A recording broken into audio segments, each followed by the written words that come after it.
thank you all very much for turning up this afternoon, which we hope to be quite an interesting seminar.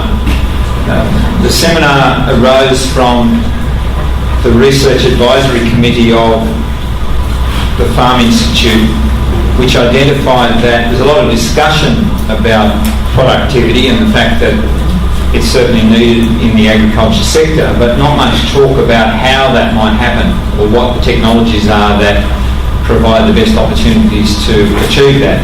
So out of that grew a project where we identified some of the leading agricultural technologists and scientists around the country and put the challenge to them, ask them, how is this productivity growth that the sector has clearly agreed is needed, how is it going to be achieved? What are the technologies, what are the systems that we're going to need to achieve the sort of outcomes that people talk about? And so that's the background to this project. And we thought a good approach to set a goal or set a target, if you like, is to try and be realistic about the sort of rates of productivity growth that might actually be required by the sector in order to remain competitive, in order to continue to attract resources, in order to be able to compete in global markets. So our first speaker this afternoon is an economist. Now, I don't want everyone to nod off. This is a great introduction, Joe. John has some equations and he has, you know what economists are like, but I think it is very important that we do start from the basis of getting a good grasp of the sort of, I guess not just the rates of productivity growth that might be required, but what this thing called productivity actually is and why it's important to understand how it's made up and the factors that contribute to it. So our first speaker this afternoon to introduce the topic and give us a bit of an idea of the sort of challenge that lies ahead of the sector is John Mullen, and then we have a range of other speakers across various subsectors of agriculture who are going to, I guess in a sense, respond to John's challenge, try and explain how their particular specialties are likely to achieve those sort of rates of productivity growth.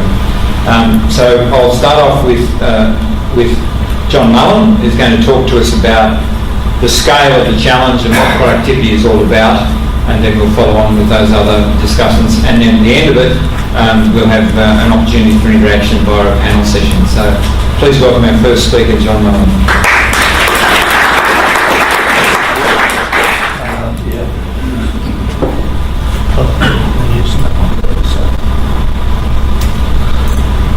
So, thanks, Mick. That was a fantastic introduction.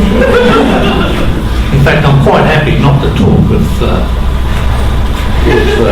if the audience feels that way. So why the interest in productivity? Mick's already given some indications about that. Oh, g'day, Ralph. A few familiar faces in the audience that I wasn't expecting. We're interested in the competitiveness of the sector.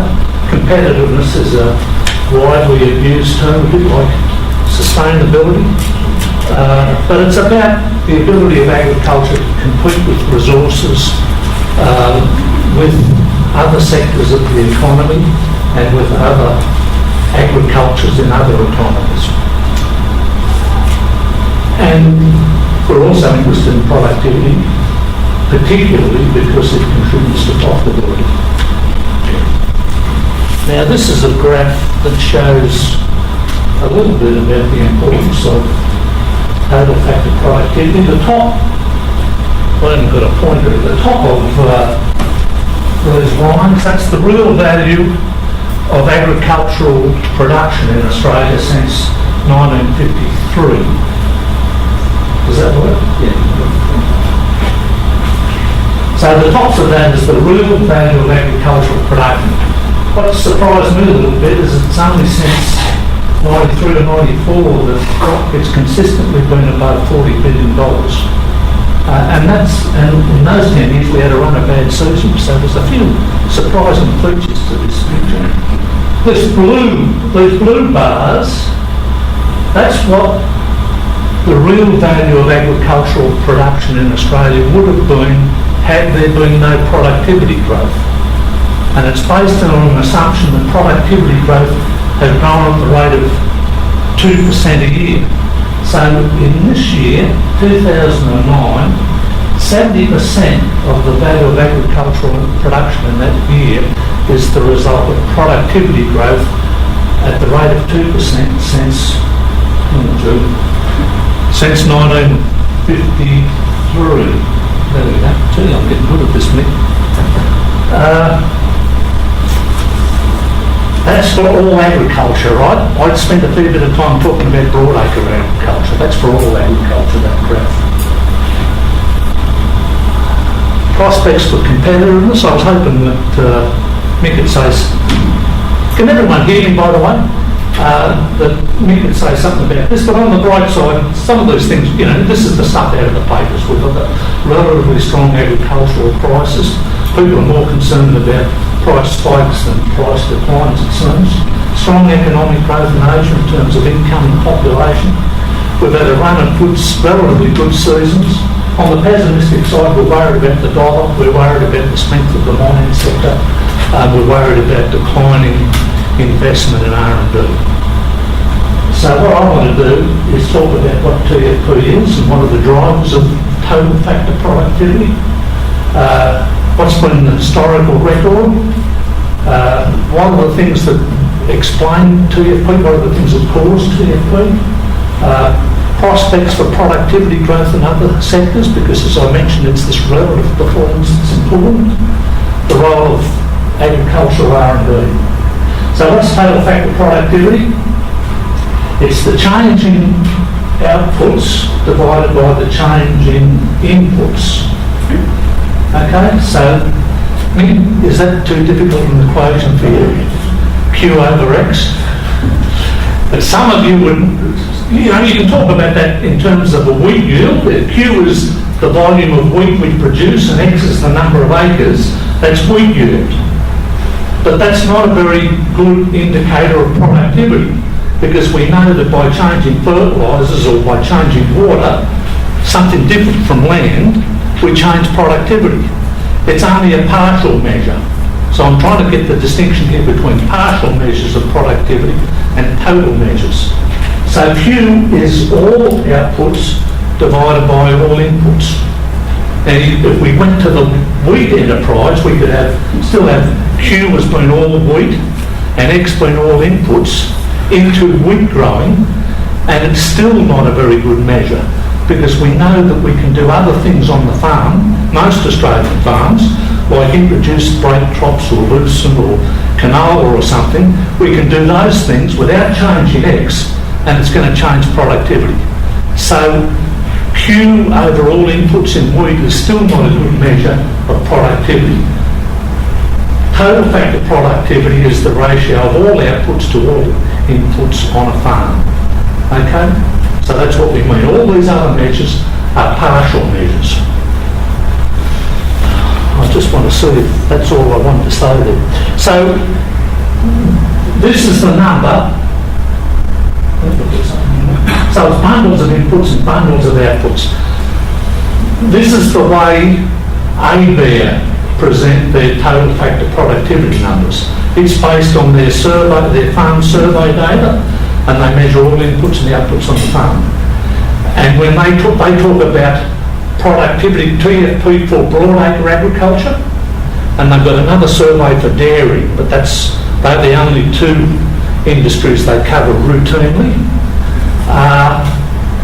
Sometimes you'll see reference to the total factor productivity of cropping specialists. What they do there is they extract farms who get most of their income from cropping and do this calculation. So it's still all inputs, all outputs over all inputs, but it's for a sub-sample of their survey. Now, the other place you'll see productivity measures now is from ABS, the Australian Bureau of Statistics, and we'll use some of those in a minute. They do it at a very sectoral, aggregate level for agriculture, fisheries and forestry. ABARE does it here for broadacre agriculture, not even all agriculture, right? And they use a different measure of doing it. So, as you'd expect, that's pretty hard to do, pretty hard to measure that. I'm not going to spend any time going into these things. There's a paper that explains some of these problems you have in measuring total factor productivity. We say we're measuring all outputs and all inputs, and straight away we're not measuring changes in land quality or water quality or air quality or other environmental things or human health things that go on in agriculture. It's getting less. The divergence between society's views and farmers' views is diminishing as we price these inputs better and as we regulate them more. So there's a whole swag of reasons why productivity might change. That's the list of them. Again, I'm not going to go into any detail on these except for the first two, technical change and technical efficiency, because those are the things we can influence through research and extension. I've written something about climate variability. I'm not an expert on climate change, but using the numbers from ABARE and that sort of stuff, if we can keep productivity growing at about 2% on the numbers that I've been working with, that seems to more than offset potential climate change. But if productivity is only growing at 0.4%, which is what's been the case in recent years, then we're in deep trouble. That's won't keep pace with climate change. I don't know what the relationship between productivity in the broader economy and the ag sector is very clearly, but that might be a let out for us, if you like, that if productivity grows really strongly in the rest of the economy and drags agriculture along, it might take the pressure off agriculture itself. Let's turn now to this technical change and technical efficiency. We're getting a bit technical here. This is a production function. This shows you, if you say, let's say we've got $100,000, a farmer's got $100,000 to spend on fertiliser and water and labour and machinery and seed and that sort of stuff. That's the maximum amount of beef he might be able to produce with that $100,000, and that's the maximum amount of wheat he might be able to produce. So this curve shows you the maximum amounts of wheat and beef that a farmer might be able to produce from that $100,000 worth of inputs. So efficient farmers are on that curve. Less efficient farmers are inside that frontier. You can't be outside there.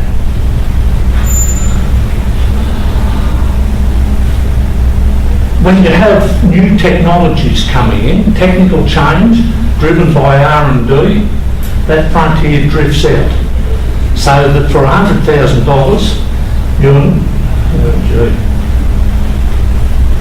for $100,000 you're now getting a much larger amount of wheat and beef. Technical change, new technology. That's driven by R&D. I'm extracting a bit from those other sources of efficiency gains, right? This point A, that's a point where of inefficiency, if you like.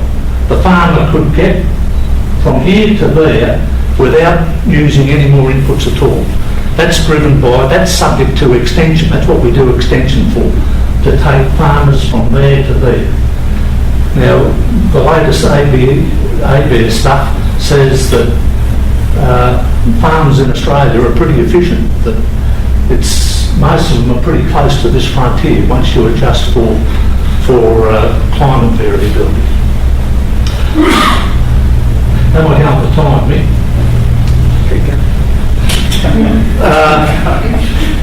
Productivity is not everything. Here's another equation. This might be getting a bit hard for you, Mick. It's got a couple of terms in it, this one.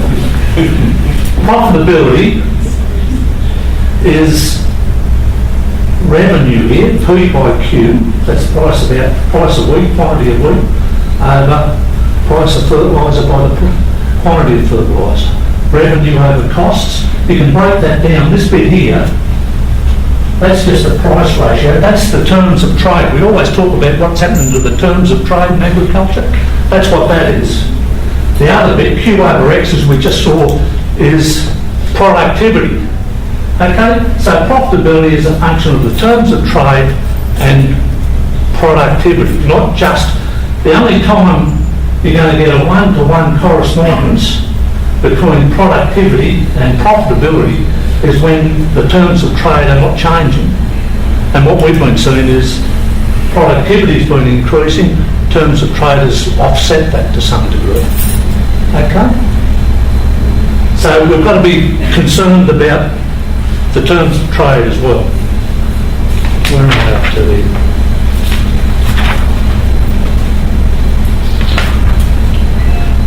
Well, yeah, I think that's nearly all the theory sort of stuff. This is what's happened to productivity in broadacre agriculture since 1953. This is a pretty unique data set because AFI only publish data now from 1977-78. So this goes back to 50.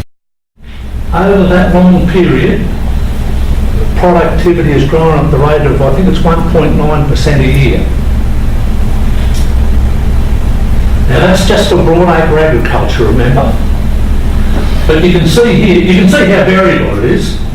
What is it, 21 out of those 57 years, productivity's fallen. So this is unadjusted for weather, if you like. So that makes it really hard to discern what's really going on here. But over here, from 94 onwards, there's been no discernible growth in productivity in this measure, and in fact, in these years, it's actually decreased on average. Now, the other thing I want to note is you've got to use the latest publications, okay? ABARE changed the way they measured productivity about 5 or 6 years ago. So you'll see earlier papers by me and by ABARE talking about productivity in broadacre agriculture of 2.5%. Well, that's been revised downwards by about 0.5%. So make sure you use the recent papers when you start talking about this stuff. There have been a couple of studies looking at the trend in productivity growth. There was one I did with a Chinese fellow, Cheng Yu, who's really good at mathematics and equations, Nick. And he found that there has been a marked slowdown in productivity growth, but more importantly, not all of it could be explained by bad seasons. Some of it can be attributed to the slowdown in investment in R&D. And then there was a later study by Hughes and a few others, where they, from 1978, this shorter data series, they decomposed this measure and it came together and adjusted for climate change. Okay? And in their climate change adjusted measure, technical change, the thing driven by R&D is about 1.5% a year. But in the last few years, after adjusting for climate change, it's only growing at the rate of 0.4% a year. Okay? So this is pretty concerning, to me anyway, because I'm wondering if we've adjusted for climate variability and productivity growth is now only growing at 0.4%, how are we going to get it back up to 2%?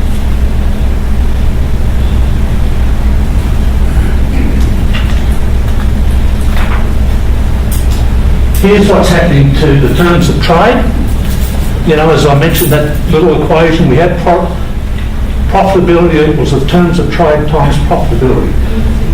This has been declining. You know, we all read in the papers about this stuff. The cost price squeeze, the decline in the terms of trade. It's been declining at about the same rate or a bit quicker than productivity's been growing.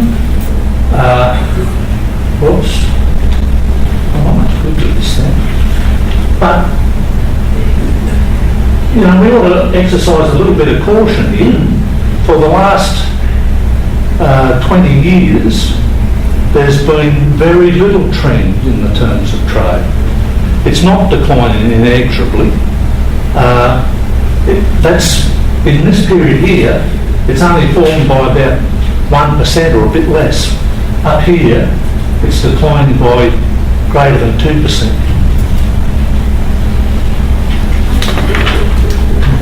Now let's look at what happens. How does ag compare with other sectors? So this is ABS data. This is for the ag, fisheries and forestry sector, and it's measured in a different way. Okay, so we're not really comparing apples with apples here, but let's sort of fudge it a bit. The blue line is ag, fisheries and forestry, and that's been growing at the rate, this data suggests at the rate of, I think it's nearly 3%. All this stuff's in my paper, by the way. So I'll only sort of approximate these numbers, and you can get the real ones when you read the paper. This light blue line, that's for the average for the economy, or they can't measure productivity in all sectors of the economy. They can only measure it where there are markets, where things are bought and sold. So for a lot of public services, they can't measure productivity, right? So these are for the market sectors of the economy. The blue line is the average. That's about 1% a year. Agriculture's been generally growing at about 3 times the rate of productivity in the rest of the economy. And that puts it, according to some stuff I did a couple of years ago for Mick, we compared it with other agricultures. This sort of 3% growth rate put us about 14th relative to OECD countries, but when we expressed it relative to the rest of the economy, 3 or 4 to 1 it was back then, that puts us 3rd relative to all OECD countries. Our sector, relative to the rest of our economy, was generally performing far better than the agricultural sectors in other countries relative to their big economy. And it's that relative performance that's important. The purple line is communications, information technology, all that sort of stuff. And that's performed well all over the whole period. The really interesting one here, the red one, is mining. Productivity in the mining industry has been falling. And so this sounds like a bit of an anomaly, you know. Why are we worried about mining when its productivity has been falling out of bed like this?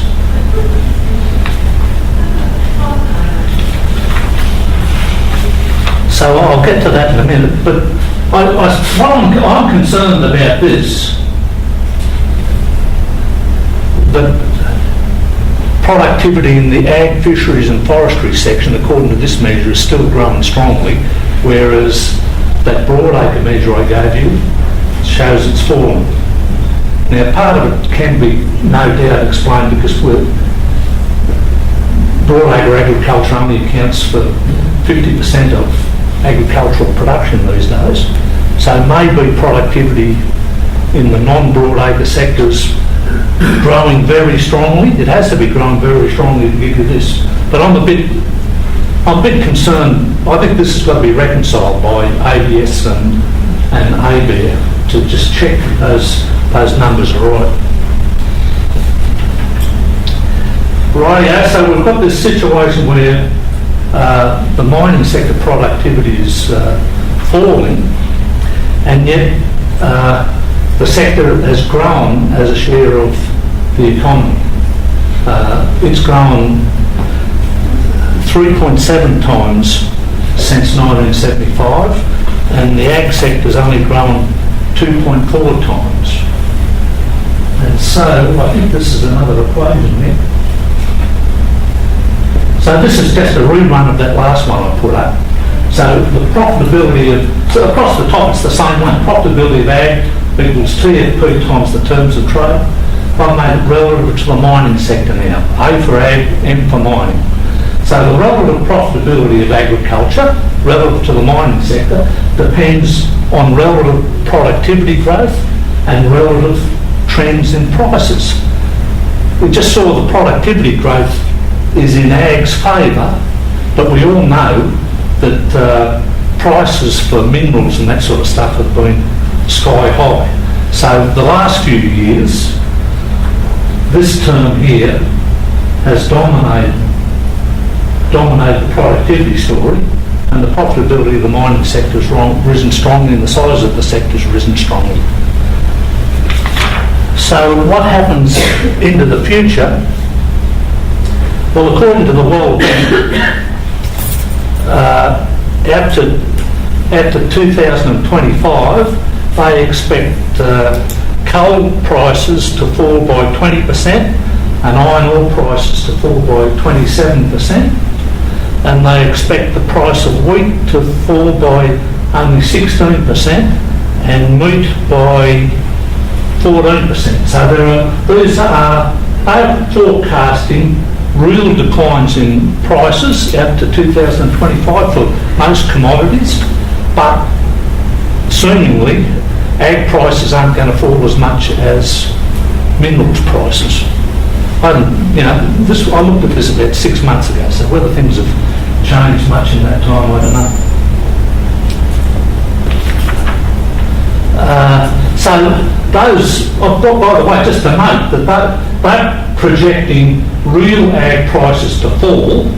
That's a bit different to some of this alarmist food security literature that's talking about steep increases in ag prices.